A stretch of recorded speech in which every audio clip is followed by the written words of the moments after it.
Everyone, Jason Hagholm here, and I am joined by top middleweight Eric Spicely.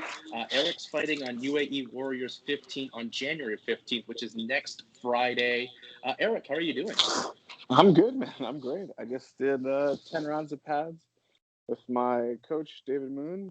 Very, very talented fighter who's 8-4. So I need to get him a fight. He's having a hard time getting fights. He should be in the UFC already, the guy. So anyone out there at 145, try to match David Moon with a fight.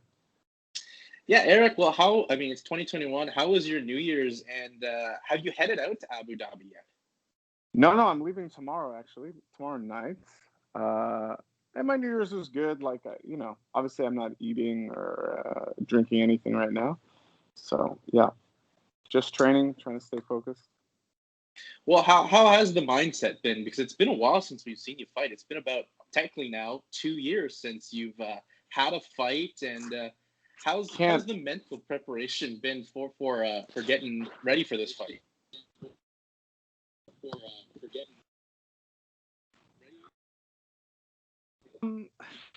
Man, yeah, 2 years. Because it feels a lot of fights fall through, as you may have known. I had a lot of UFC fights not, and then finally one happened, and things went wrong, and they released me. So I'm actually more excited for this fight than I've been for a long time. It's been such a good camp. The vibes are good.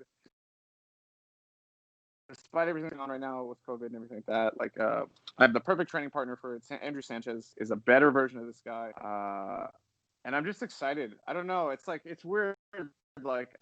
Some of my favorite fights are outside the UFC. And all this added pressure and I don't know. I'm fighting a tough guy in a good promotion, and I get to travel to Abu Dhabi. And I just feel good. I feel very positive for this fight.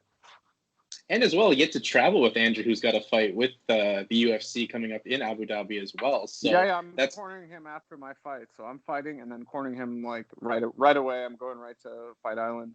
The plan is to knock this guy out super quick, crush him. Maybe not even super quick, but I don't want to get hurt. Then take a short notice fight in the UFC at 205 or 185 and get re-signed, because this is where I deserve to be. I like the plan, and I know a couple other fighters that are actually fighting on that UAE Warriors card that are hoping to stick around and get some luck and get on Fight Island as well. So I like to hear that. But how's training been going? It's good, man. It's really good. The one thing the pandemic's really done is we've been able to train on our own and kind of just get to work on what we want to work on. Not saying that there's anyone's coaching is wrong. I've been coached my whole life, or my whole career. And now there's no coaches because the gyms are technically closed. People are scared of getting COVID, obviously. So just the fighters have been in there working on stuff. Oh, hey, this is what I like. This is what you like. And then the gym is reopened for a little bit, and everyone kind of came back, and it's been really good. So Sanchez and I have been sticking together. David Moon, my friend Zach, who's going to be cornering me for this fight. He's been a training partner and a coach for this fight. Everything's working out great. Well, that's good. I know that Quebec just implemented a curfew too. The spar, we're able to.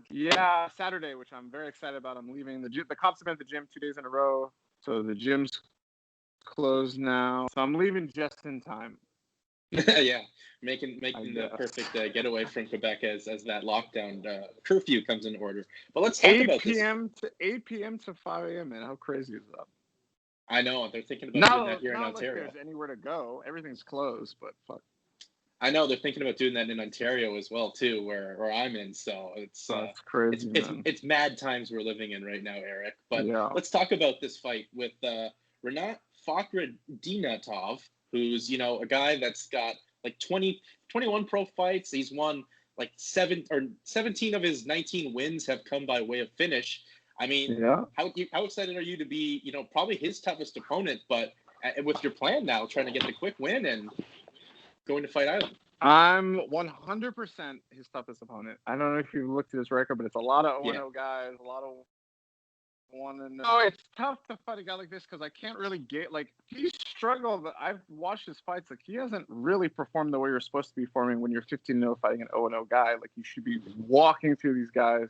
Like I said, I have the perfect training partner. I've been like, Sanchez is a better striker, a better wrestler. I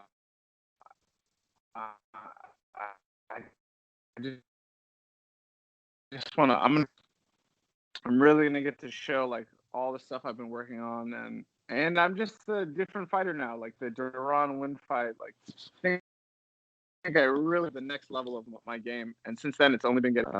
Before COVID, I was traveling. I was going to Sweden. I was going to Holland to work on kickboxing.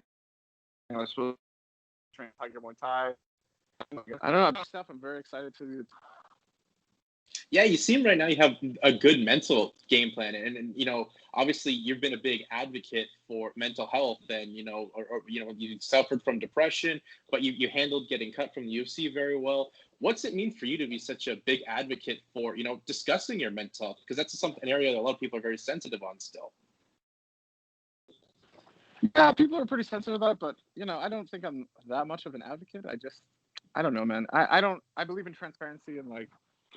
I know a lot of fighters are going through this stuff, like getting hit in the head, like guys getting knocked out, coming back too fast, feeling pressure to come back too fast. Like I needed to take time off, and like I said, there's this pressure to like come back and perform, and I just had fight of the night, and then like I got into a car accident where I hit my head again, and it just kept getting worse and worse and worse. So I really needed to take like a year and just not get fucking hit in the head.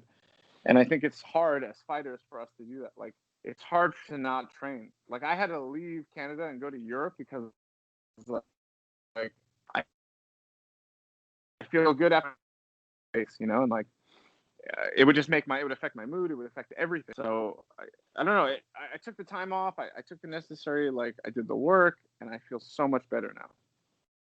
Well, that's exactly what I want to hear. And as well, you know, I saw in the poster, they put you as a Canadian.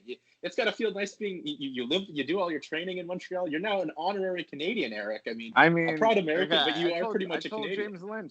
I told James Lynch, Canadian is a mindset, man. And if anything, I feel more Canadian than, I've lived here for 5 years. Like, I rarely go back to the United States. And it's not that, I don't know, I got a lot of messages, people like, what's all this Canadian shit, like anti-patriot. It's like, dude, just stop. Like, because when I fight in the UFC, I represent Canada on my fight kit, and people would accuse me of being like a defector. It's just like, dude, I'm just not a nationalist. Like, I just don't care. Like, I love Canada. This is my home. I have a Quebec tattoo. Like, I have the fleur-de-lis on my arm. Like, I'm learning French. I'm trying to immigrate here. Like, this is where I want to be forever. Well, I'm sure your French skills are better than mine ever through grade school could ever get. So, and good on you. I mean, you're immersing yourself in the culture as well. Yeah, man. Yeah. Well, sure. Eric, the other thing, I know that you're a, you know, you do some pro wrestling on the independent scene as well. Obviously, you haven't been able to really do that. You know, if all goes as well with getting in the UFC, obviously that would still be put on the back burner. But do you have any plans on making a return to the professional wrestling squared circle? Yeah, man. If C4 opens back up, I'd love to come back to Ontario and wrestle, dude. I love wrestling. I love the guy. So much mutual respect. Like, it's just such a good, fun atmosphere, man. Like, I have no ego. I don't come in there and try to act like I'm better than anyone. Like, I don't think I know everything. I don't know how you guys say it. Tyson Dux, D-U-X, but I think it was like Tyson Do. But yeah, the guy's a legend, man. He's Dukes. He's from Ontario. Like, to be able to wrestle with this guy and learn from him is amazing, you know. And it's a fun time, man. What's been the biggest, I guess, transition from, you know, MMA to pro wrestling? Obviously, with the end result being predetermined, but I've talked to pro wrestlers that work with a lot of MMA guys, and it's the MMA guys that just have the most fun at the pro wrestling experience side of it. Well, it's like I get to do all the stuff that I could never do in a fight, you know, like anything, and like the creativity is there because like I know how to use my body, I know how to, you know what I mean? Like, I'm able to perform moves that like other people might not be able to because like they don't quite understand it, or I don't know. It's just like complete freedom to just do whatever you want. And like it was weird at first because fighting, you're like, if you're getting hit, I don't want anyone to think I'm hurt. Like, so you're never showing any kind of emotion or anything. But in wrestling, you have to emote so big, everything. And that was like the hardest part for me. But I really loved it. I had to try it at WWE. It went great. It's something I love completely, man. It's great. Is that WWE door potentially still open? Because obviously MMA fighters are just natural, and they've transitioned so well over there as well. You're already an athlete. Like, they can mold you to whatever they want. I'm really good friends with Matt Riddle, and he was still in NXT when I was there. So, like, they were like, all right, we kind of have a lot of MMA people right now, but, like, keep wrestling. Obviously, like, if anything comes up, we'll call you. But I haven't been able to wrestle. And then I got re-signed to the UFC, and the UFC was like, you're not wrestling anymore, because that's like a no-compete clause. Yeah. So, yeah, it just hasn't worked out. Well, Eric, hopefully in 2021 you get either back to the UFC or back to the independent scene. I enjoy your fight, and best of luck at your fight at UAE Warriors, and best of luck in 2021. We're hoping for big things from you. You had so much bad luck the past couple of years. I appreciate it so much. And I'm hoping for a solid 2021, and it starts on January 15th at UAE Warriors. But before I let you go, Eric, go plug your social media, plug where people can find you and follow you, because you're one of the more interesting guys in combat sports. My social media is not important, man. My social media is not important, man. I'm a loser. I just want all my friends to get fights and get signed, and everyone to be happy, and fucking that's all I care about, man. I want everyone to be kind to each other during these times. So that's it for me. You know what? That's the perfect message, especially after yesterday. That's the perfect message especially for 2021. Everyone be kind to everyone, and Eric, just a little bit, just a tiny bit, man. Just a smidge. It's not gonna kill you. Yeah, exactly. Appreciate it, man. Eric, best of luck on UAE Warriors January the 15th, and hopefully get to talk to you again. This is a real fun interview. Yeah, and of course, man. Anytime. And best of luck. All right, man. Have a good